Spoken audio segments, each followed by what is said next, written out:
ഇന്ന് സ്കൂളില്ലാത്തതുകൊണ്ട് തന്നെ പിള്ളേർക്ക് രാവിലെ ആയിരുന്നു മർസ് ഒരുക്കിയിട്ട് ശേഷം നേരെ ഹോസ്പിറ്റലിലേക്ക് വിട്ടു. ഒരാഴ്ചയായിട്ട് മരുന്ന് വെച്ചിട്ടും കൈക്ക് വേദന കുറവൊന്നുമില്ല. എന്തായാലും ഹോസ്പിറ്റലിൽ പോയിട്ട് എക്സ്റേ എടുത്ത് നോക്കി. കൈക്ക് ചെറിയ ഇഷ്യൂ ഉണ്ടെന്നാണ് ഡോക്ടർ പറഞ്ഞത്.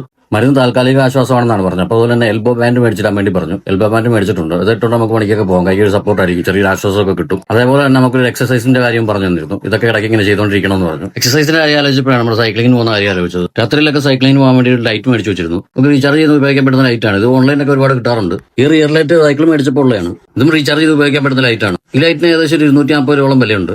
രാത്രിയിൽ നമ്മൾ സൈക്ലിങ്ങിന് പോകുമ്പോൾ ഈ ലൈറ്റ് മസ്റ്റാണ്. അത്യാവശ്യം ബാറ്ററി ബാക്കപ്പ് അതുപോലെ തന്നെ ഒരുപാട് മോഡുകളൊക്കെ ഉള്ളതുകൊണ്ട് നമുക്ക് ഉപകാരപ്പെടും. എന്തായാലും സൈക്കിൾ കാറ്റടിച്ചെടുക്കാമെന്ന് വിചാരിച്ചു. കാറ്റിലായിരിക്കണം അന്ന് പറഞ്ഞതിന് ശേഷം പിന്നെ ഒന്നും ചെയ്തിട്ടില്ല. റൂത്തുടച്ച് വെച്ചതേ ഉള്ളൂ. ജോലി ഡ്രൈവിംഗ് ആയതുകൊണ്ട് തന്നെ അധികം കട്ടിപ്പണിയും കാര്യങ്ങളൊന്നും ചെയ്യുന്നില്ല. അതുകൊണ്ട് തന്നെ ശരീരത്തിന് അവിടെ ഉളുക്കും കാര്യങ്ങളും വേദനയൊക്കെയാണ്. സൈക്ലിംഗ് ആകുമ്പോൾ ശരീരത്തിന് മൊത്തത്തിലൊരു എക്സസൈസ് കിട്ടുന്ന രീതിയാണ്. പ്രശസ്തരായിട്ടുള്ള കാർഡിയോളജി ഡോക്ടർമാരൊക്കെ നിർദ്ദേശിക്കുന്നത് സൈക്ലിങ്ങിനാണ്. ബോഡി ബിൽഡൊക്കെ ചെയ്തെടുക്കണമെങ്കിൽ നമ്മൾ അത്യാവശ്യം ജിമ്മിൽ തന്നെ പോകേണ്ടി വരും. സൈക്ലിംഗ് എന്ന് വെച്ചാൽ നമുക്ക് ഹൃദയത്തിന് ആരോഗ്യം അതുപോലെ തന്നെ അത്യാവശ്യം ഫിറ്റ്നസ് ഒക്കെ ആക്കി എടുക്കാനായിട്ട് പറ്റും. ജീവിതശൈലി രോഗങ്ങളായ ഷുഗർ, പ്രഷർ, കൊളസ്ട്രോൾ ഒക്കെ നമുക്ക് നിയന്ത്രിക്കാനായിട്ടും പറ്റും. പരിപാടിയൊക്കെ സെറ്റ് ചെയ്തപ്പോഴാണ് അകത്തൊരു അനക്കം കേട്ടത്. ഓടിട്ട വീടായതുകൊണ്ട് തന്നെ എലിശല്യം രൂക്ഷമാണ്. പെറ്റുവരികി കിടക്കുവാണ്. ദിവാങ്കോട്ടിനടി കുറച്ച് സാധനങ്ങളൊക്കെ വെച്ചിട്ടുണ്ടായിരുന്നു. സ്ഥലപരിമിതി കുറവായതുകൊണ്ട് കട്ടിലിനടിയിലും ദിവാങ്കോട്ടിനടിയിലൊക്കെയാണ് ഈ സാധനങ്ങളൊക്കെ വെക്കാറുള്ളത്.